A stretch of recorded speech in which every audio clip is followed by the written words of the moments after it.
And welcome to Just for Clicks, guys. This is Michael Buckeister, and this is live, raw, and uncut sports talk on this Tuesday afternoon. If you are in southern Indiana, you know exactly how beautiful it is outside. It's a beautiful 81 degrees, no humidity, a light breeze. It feels like spring outside. There is no way football is in the air. But guys, it is what? 46, 45 days away, something like that. It is getting close. I can feel it in my bones. The anticipation is getting next level. Next level anticipation is here. And today we're going to break down the Baltimore Ravens. Last year, you guys were on me hard. Lamar Jackson is the greatest. Lamar Jackson is greatest. Lamar Jackson is trash, guys. Lamar Jackson is overrated. He is going to have a slumpy year, and you guys are going to benefit from a weaker schedule. Now, I do have faith. Okay, let me retract my statement a little bit there. Lamar Jackson is not trash. He is a good, solid quarterback if he develops a pocket passing game. If he learns how to run or to pass the ball a little bit more and don't rely on the legs so much. If he does that, he will be decent. He will be like when Michael Vick learned how to throw the ball. I'm not saying he will be like Michael Vick at all. Do not get my words twisted there at all. But he'll be a second tier quarterback. When I say second tier, I rank quarterbacks, 1 through 10, 10 through 20, and then the rest, like the bottom 12. He'll be in that second tier category, 16 or 17 possibly ranked. Haven't really broke down quarterbacks all that much. Like I should, but I really haven't. But he is trash as far as y'all thinking. Like he is not going to be as good as he was last year. But the Ravens they'll be decent. So let's go ahead and break down their schedule. You guys are opening up the schedule week 1 against the Miami Dolphins. Miami, I've gone on record, they are horrible. They're going to get like 2, 3, 4 wins this year. Those 3 or 4 wins that they get are going to be because they're going to be playing a other crap team twice in the New York Jets. But you guys pull out this one, starting off the season 1-0. Start off on the right foot. Lamar Jackson does well. He does well in this game. Moving on to week 2, guys. You guys are playing the Arizona Cardinals at home, opening home game for y'all. Arizona Cardinals, I have them going 3-13, but they're going to be a decent 3-13 team. They're going to be like the Browns from last year, like just when the ball could never really bounce their way. But you guys do beat the Arizona Cardinals. It's going to be the battle of the quarterbacks, Lamar Jackson taking on Kyler Murray. Lamar Jackson gets the better of Kyler Murray this time around. Going on to week 3, guys, you travel to Arrowhead. A replay of that wild card weekend game from last year. The Chiefs lay it on you guys, unfortunately. The Chiefs defense is much improved. The offense has another year under their belt. They'll be full strength. Tyreek Hill is not suspended for any games. That is the only chance you guys really had of winning this game if Tyreek Hill was out. So Kansas City Chiefs get you guys on this one. Starting off the season so far 2-1. Going on to week 4, you guys start this division stretch here. 3 division games in a row. Starting off with the Cleveland Browns in week 4. People are hyped on the Cleveland Browns. They're talking 11-5, 12-4. I've even heard some people say 13-3. They're full of shit. I think the Cleveland Browns they're not going to be horrible, but they're not going to be 13-3. They're not going to be 12-4. They're going to be an 8-18, maybe 9-7. Just like we haven't broke down the Cleveland schedule yet. We'll do that next week, hopefully. But you guys get them. You guys beat the Cleveland Browns, giving you a 4-1 record heading into week 5. Speaking of week 5, you guys are taking on the Pittsburgh Steelers. Like I've said before, do not sleep on the Pittsburgh Steelers. They have made the playoffs 8 of the last 9 years. They are short Le'Veon Bell, but they don't have to worry about all that controversy this year. Big Ben, Big Ben is a top-tier quarterback, possibly top 6. Connor, I believe the tailback name is, he's going to have another year under belt. He is going to be the man. People are going to buy into him. They have Juju Smith, top-rated receiver. Steelers are going to be good. They give you guys a loss. Give you guys second loss on the season. Going into Week 6, taking on the horrible Cincinnati Bengals. You guys get this win simply because you guys are at home. If this game was flip-flopped and you guys were at Cincinnati, I would have to give the Bengals the edge. But since you guys are at home, I'll give you like this win versus the Bengals, bumping you up to a 4-2 record. Going on to Week 7, traveling to the Seattle Seahawks, arguably the loudest indoor stadium in the United States, because they do have that retractable roof. And I want to say arguably because they've been caught pumping sound into that stadium, making it a little bit louder. But it is what it is. You guys are losing this game to Seattle. Seattle is not going to be very good either. They're going to be 7-9, like I do believe. They're paying Russell Wilson $100 million, and when you pay a quarterback $100 million, your team's just not very good. It's been proven point and point again. It's been proven 5 times so far in the NFL. It's going to be proven again. But they get you guys in Week 7, giving Seattle the win.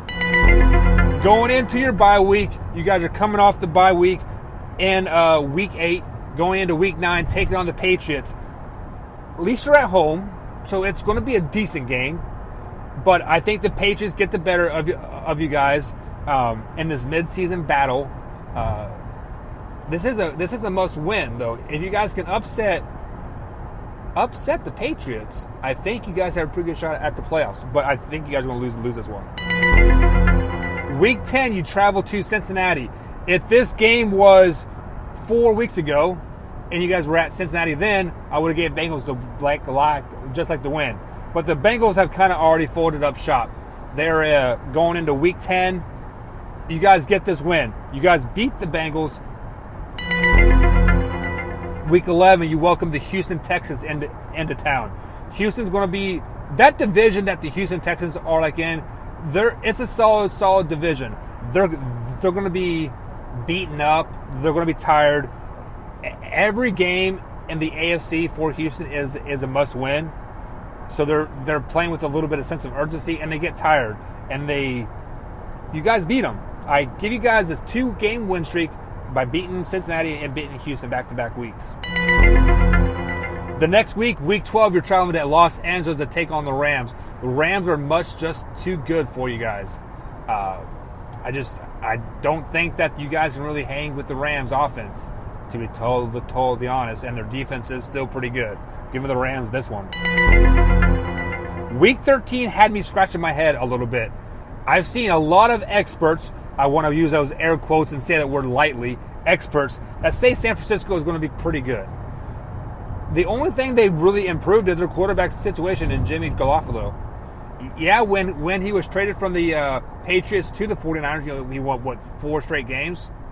And then he tore his Achilles, don't remember exactly what his injury was. But I don't think the 49ers are going to be good as people are making them out to be. But I do guys have you beating the San Francisco 49ers in Week 13, getting you guys to Week 14. When you travel to Buffalo to take on the Bills, this is another win, another 2-win streak here.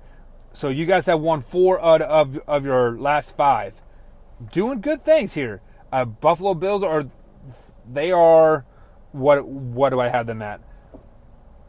I guess we'll be breaking them down tomorrow. I can't break it down to you guys, but they were 6-10 last year, and I had them finishing right around the same record. So I have you guys beating the Buffalo Bills.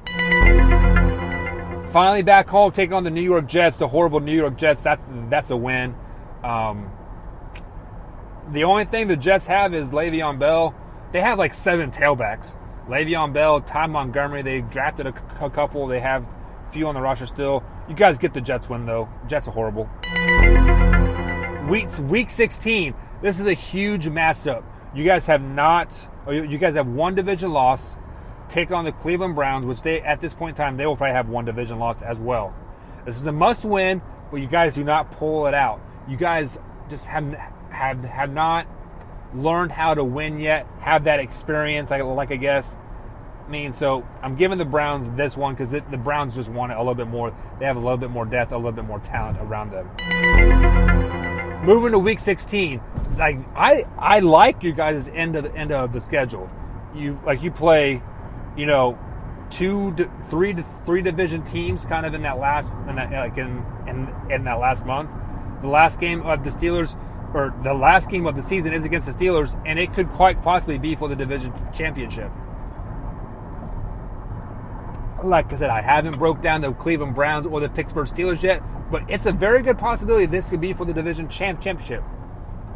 Steelers, like I said, they're just more talented than you guys. The Steelers are pretty damn good. I have you guys losing this game, unfortunately, but you guys still have a pretty respectable season. Finished the season 9-7. Now it comes down to, is 9-7 good enough to win the division? Are the Steelers going to go 8-8? Or are the Browns going to go 8-8? The problem is, those two teams have the tiebreakers against you guys. So, if the Steelers or the Browns are like 9-7 as well, they'll be ahead of you. So, what you have to do is you have to hope that you basically they lose more games than you guys win. With that being said, that 9-7, if I remember right, isn't that the same exact record you guys got into the playoffs with last year? It's respectable, 9-7. This is an 8-8 league, so you guys are one game above 500. But I want to circle a couple games here, guys. If you can beat the New England Patriots, that would be huge. That is a huge momentum swing. If you beat the Patriots coming off the bye week going into week 9, and you beat Cincinnati and you beat Houston, that is a 3-game stretch there, and you guys are 10-6. 10-6. And you beat the Super Bowl champions. The team that I have going 11-5. The team that I have obviously winning the AFC East. So you guys face them in the playoffs. It's hard to sweep a good team. It's hard to beat a good team twice. So it might be better for you guys to lose that New England game if you want to make a run in the playoffs, because you aren't beating the Kansas City Chiefs. That's not going to happen. So the 2019 Baltimore Ravens, I have you guys going 9-7. I have Lamar Jackson just having a mediocre year. 3,500 yards passing. Which, is that considered mediocre? I really don't know. I feel like nowadays 4,000 yards is kind of mediocre. I don't know. I think he'll do okay. I still think he's trash. I think he's way overrated. So, 3,500 yards, 27, 28 touchdowns. Maybe 500 or 600 yards on the ground. A couple touchdowns. You guys need to really home in on that defense. The last Super Bowl that I can remember you guys winning was when Trent Dilfer was the quarterback, and you guys had that Ray Lewis, Ed Reed defense, and it was just a nasty, smothering defense. You have to rely on the defense this year. That's what I'm banking on. You guys have a good running game and a solid defense to keep the other opposing team's offenses off the field. That is how you guys will win 9 games this season. This is Michael Buckheiser. Be sure to like, comment, subscribe to the RTF Productions YouTube channel. Like me on iTunes. Give me a ranking. iHeartRadio, Spotify, Google Podcast, all those good forms that were out there.